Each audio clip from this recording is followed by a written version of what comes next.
Logic and Trickster, Prologue, Act 0, Chapter 01, A Thieve's Heart to Heart.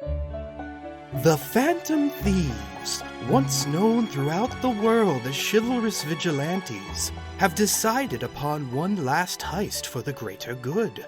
However, this is no longer the Metaverse, and any false moves could put an end to their group forever. The last thing they could have ever expected comes to be, and even their leader, Akira Kurusu himself, will have to figure out what in the hell just happened.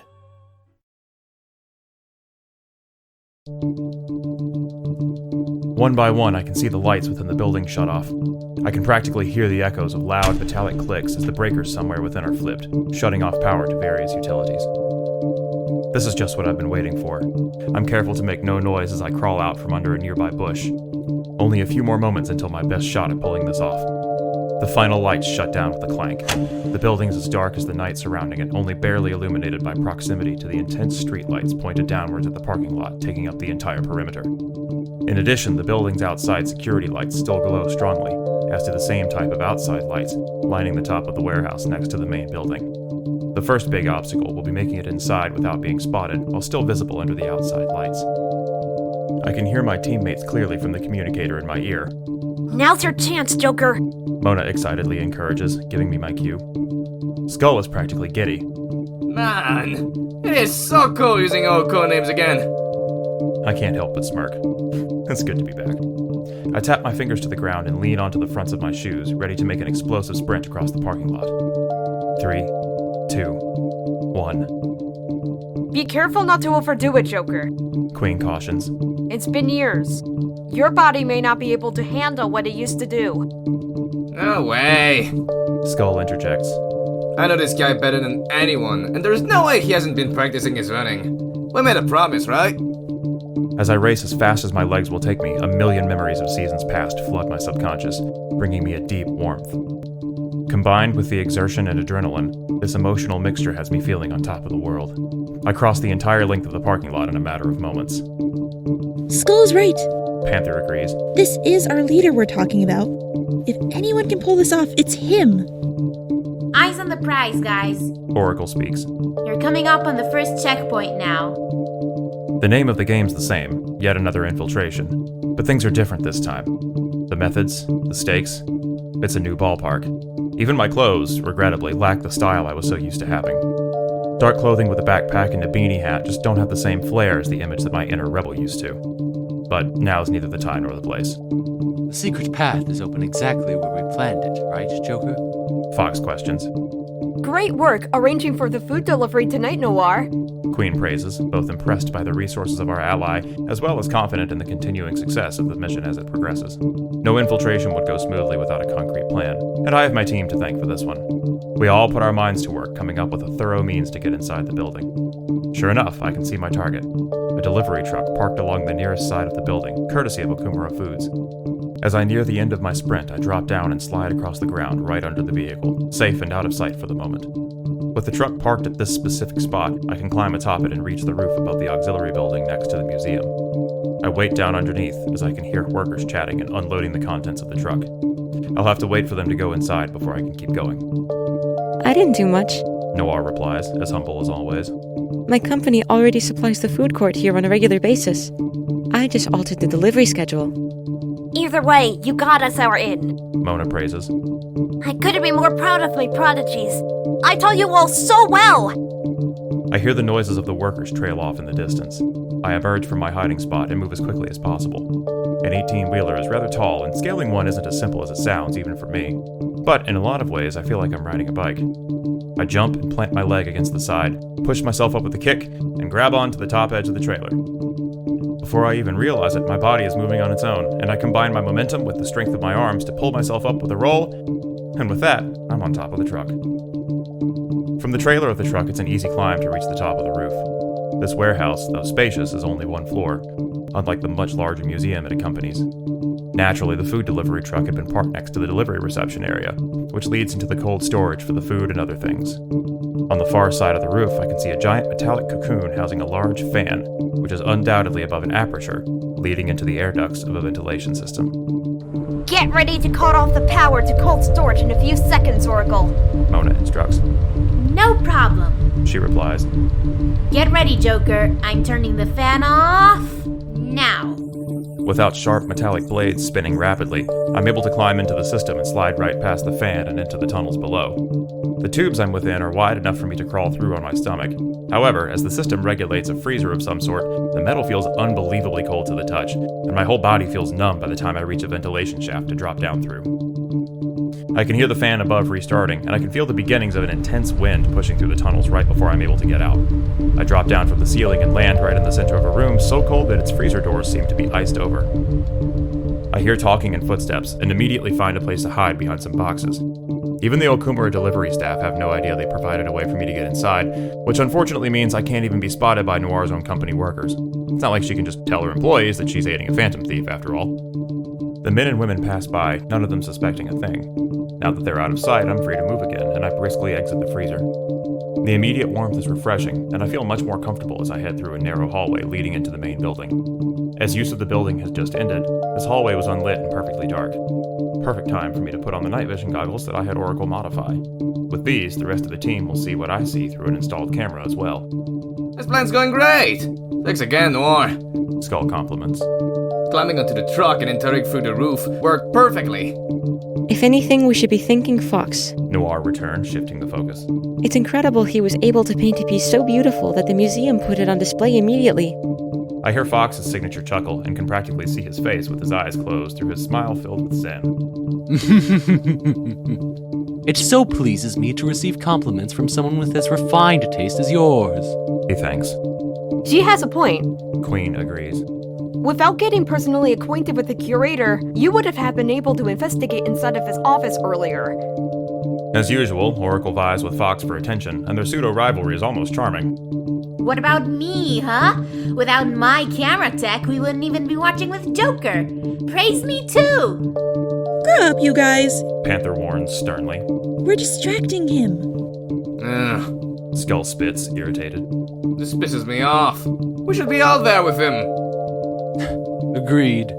It pains me standing behind a computer screen while Joker places all of the pressure on his own shoulders. Fox laments. There's no real way around it.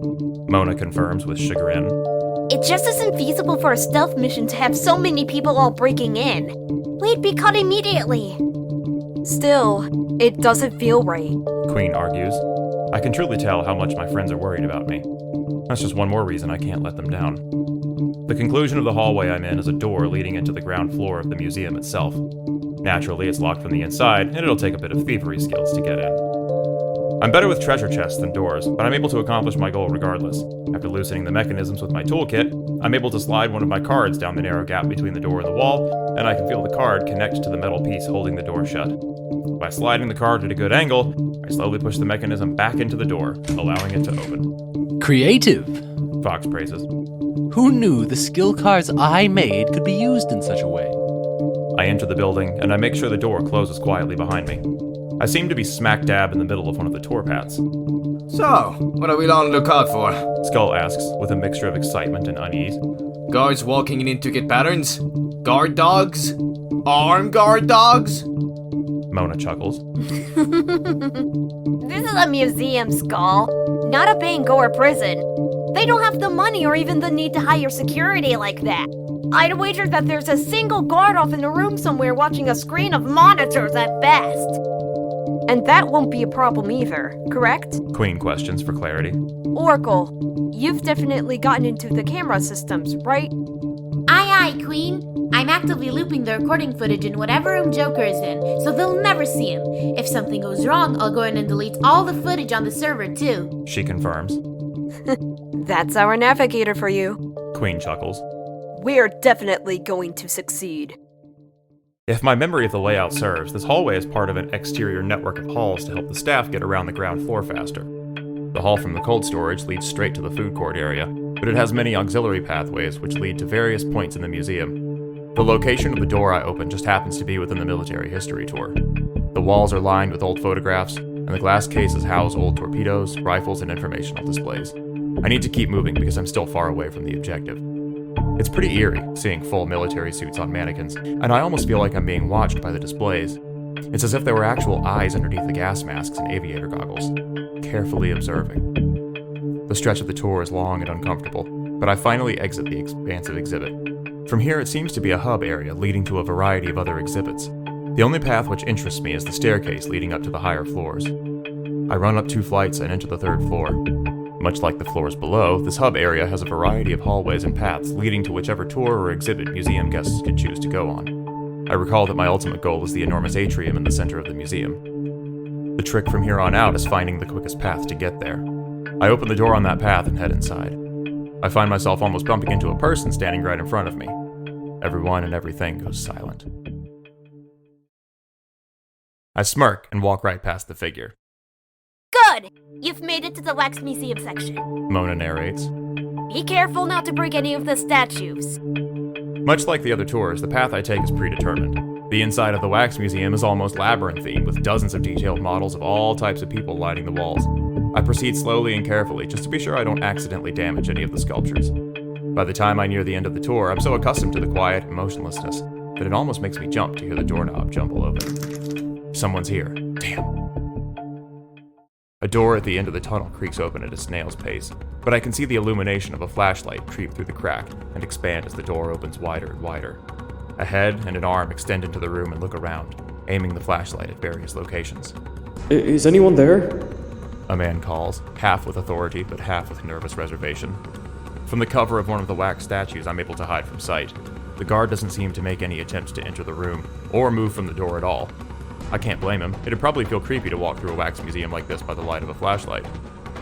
He scratches his head and speaks softly to himself. I could have sworn I heard a door close. He holds his ground for a few more moments, swiping the flashlight towards various targets before finally lowering the light inside. I can barely hear him mumble to himself, something along the lines of, I should have listened to the boss when he insisted I take the night off. So, there were still guards making patrols. Noir points out. Aren't you watching the cameras, Oracle? Mona asks, surprised. We're still overriding them and looping the stock footage so Joker doesn't get caught. She explains. Be extra careful, Joker. Panther cautions.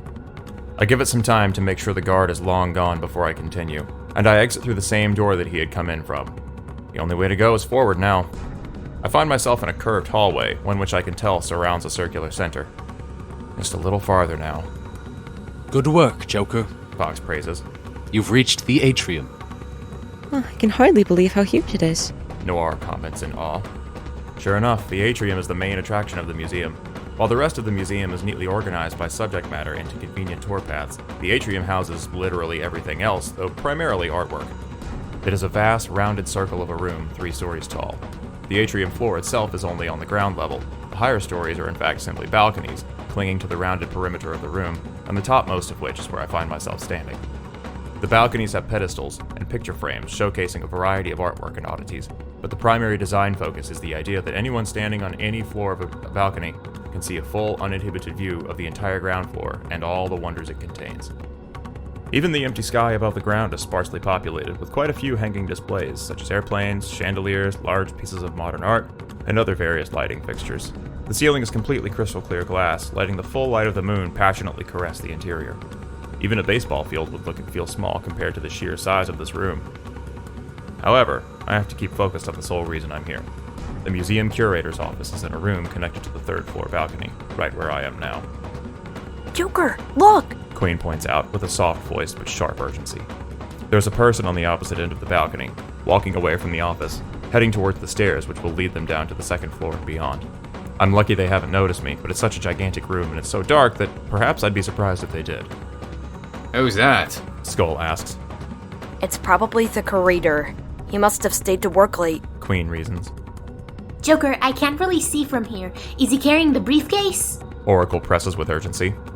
It doesn't look like it, I whisper back. He may have left it in his office. With him leaving without it, this may be the perfect opportunity! She cheers. That it is. With the balconies carpeted as they are, I can run full speed without making too much noise. I'll be in and out of the office with the goods long before anyone notices. It's a long run, but I finally find myself standing in front of the office door. Anyone who had been here shortly before was now long gone. I couldn't ask for a better opportunity. I take out my lock-picking tools once more and begin chipping away at the mechanism. The door lock clicks and it slowly slides open from its own weight. I go right into the room without wasting a moment, and my eyes are already on my next objective, a second door in the office protected by a keypad. There's that door again, Fox announces. How long will your codebreaker device take to work, Oracle? It depends on how long or complicated the code is. It may take a minute or two. Do we have that much time to spare? Panther questions. I take off my night vision goggles and focus intensely on the keypad as I use my third eye. With this ability and my own intuition, I'm able to glean important items or information unseen to normal people. From the darkness, a few of the numbers on the pad light up with bright fingerprints. I can tell which number keys on the pad have been pressed now. So, all that's left to do is figure out what order they need to be pressed in. Wait a second. The only keys that have prints on them are 1, 2, and 3. Don't tell me. I tap them in numerical order. The light above the keypad blinks green, and I hear the door unlock. Wow. Talk about an easy passcode. You're amazing, Joker. Skull praises. How'd you do that? I hear the muffled echoes of loud shouting from somewhere below. What in the heck was that? Mona probes with shocked concern. No time for praising just yet. Mona warns. Those voices mean the curator is still in the building, so you need to hurry and steal the treasure and get out of there! Whatever's going on down below, it can't be good. Noir cautions. You need to move quickly. Absolutely. I rush inside what looks similar to a bank vault. There are lots of compartments lining the walls. Just keep an eye out for that briefcase. Oracle presses with urgency. With my goggles back on, I scan the room. Lucky for me, there it is, laying idly on a table near the back of the room. This is it. I cross the room and open up the briefcase to check my prize. Everyone is silent as the lid is lifted. What the? It's empty. What the hell? Skull gripes. Have we been tricked? Panther worries. Noir draws attention to something else. No, look. There's a card there, with a picture on it. I pick up the card and hold it closer to my face. The others can surely see it clearly through the night vision camera in my goggles. Mona seems to have his mind blown completely. Guys, this is bad. Look, this is a calling card, like ours. Another thief got here first!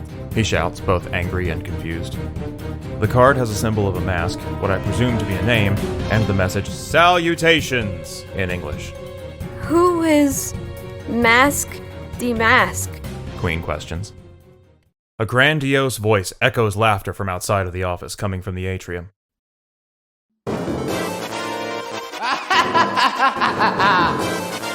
I storm back outside of the room, and I see the source of the voice to be a caped person with their arms outstretched. Flying? Who could have expected another thief? I'm afraid I have better use for this than you, so I'll be borrowing it if you don't mind. The figure booms with a disturbingly polite and charming voice. This is preposterous. Fox protests. Joker, is there any way you can catch him? Mona panics. Farewell, and better luck next time, fellow thief. I'm certain we shall meet again. The figure continues. I hear a crash from below, and then another crash after it. The museum alarm begins blaring loudly. Great.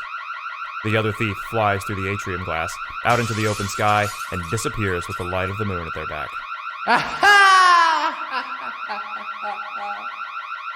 To be continued. Would you like to save your game?